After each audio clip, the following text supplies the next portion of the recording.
बिस्मिल्लाहिर्रहमानिर्रहीम। अस्सलामुअलैकुम।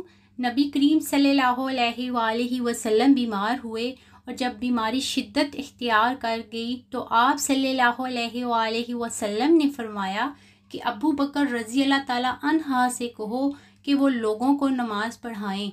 इस पर आयशा रज़ी अल्लाह ताला अन्हा बोली कि वो नरम दिल हैं, जब आपकी जगह खड़े होंगे तो इनके लिए नमाज़ पढ़ाना मुश्किल होगा। आप सल्लल्लाहु अलैहि वसल्लम ने फिर फरमाया कि अबू बकर से कहो कि वो नमाज़ पढ़ाएं। आयशा रज़ी अल्लाह ताला अन्हा ने फिर वही बात कही। आप सल्लल्लाहु अलैहि वसल्लम ने फिर फरमाया कि अबू बकर से कहो कि नमाज़ पढ़ाएं। तुम लोग स्वाहब यूसुफ जुलेहा की तरह बातें बनाती हो।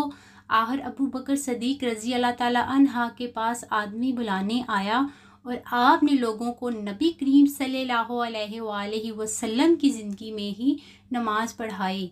नाज़रीन, वीडियो अच्छी लगी तो लाइक करें, मेरे चैनल को सब्सक्राइब करें और दुआओं में याद रखें।